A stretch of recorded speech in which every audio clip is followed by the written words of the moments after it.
নমস্কার। Spiritual bulletin চ্যানেলের সকল শ্রোতা ও দর্শককে জানাই সাদর সুস্বাগতম। আজ আমরা দীক্ষা নিয়ে আলোচনা করব। দীক্ষা শব্দটির অর্থ কি? দুটি শব্দ, দিয়তে মানে দেওয়া, ক্ষিয়তে মানে ক্ষয় পাওয়া। এই দুটি শব্দের সমন্বয়ে দীক্ষা শব্দটির ব্যুৎপত্তি। আলো আর অন্ধকারের খেলা। আলো জেলে অন্ধকার দূর করা। দিয়তে বিমলং জ্ঞানং ক্ষিয়তেই কর্ম বাসনা। অর্থাৎ দীক্ষা গ্রহণের পর মন্ত্র জপের দ্বারা বিশেষ জ্ঞানের উৎপত্তি হয় আর কর্মবাসনার নিবৃত্তি ঘটে। দীক্ষা মানে দয়াপূর্বক ঈক্ষণ। পরমেশ্বর বা সদ্গুরু, যার কাছে আমি দীক্ষা নিয়েছি, তার সস্ত্র কৃপাদৃষ্টির নাম দীক্ষা। একটি সংকল্প, একটি আদর্শ জীবনের কাছে নিজেকে নিঃশেষে নিবেদনের সংকল্প।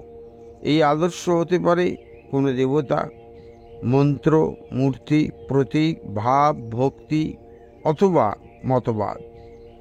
একটি দিব্য নিয়ম মিলন জীবাত্মার সাথে পরমাত্মার। দীক্ষার প্রয়োজন কি? গুরুদেবের মন্ত্র কানে। কে গুরু? ঠাকুর বললেন, গুরুগিরি মানে বেশ্যাগিরি। আমি গুরু হতে চাই না, সচ্চিদানন্দই গুরু। আরও একটি কথা বললেন, তুমিই তোমার গুরু। এত বড় একটা দায়িত্ব আমাদের উপর সমর্পণ করলেন।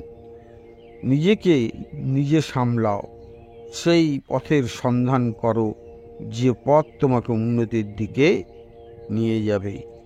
গিরিশচন্দ্র প্রশ্ন করেছিলেন, গুরু কে? তার কাজটাই বা কি? ঠাকুর বললেন, গুরু হলেন সে তো শিষ্যের হাত ধরে সামনে নিয়ে যান, তারপর নিজে সরে আসেন। এই বলে এইবার সরাসরি তুমি আর তোমার ভগবান মুখোমুখি, মাঝখানে আর কেউ নেই। স্বামীজি বললেন, কে গুরু হতে পারেন? যে ত্রিকালজ্ঞ, তোমার অতীত, বর্তমান আর ভবিষ্যৎ ছবির মতো দেখতে পান, তিনিই তোমার গুরু, সদ্গুরু।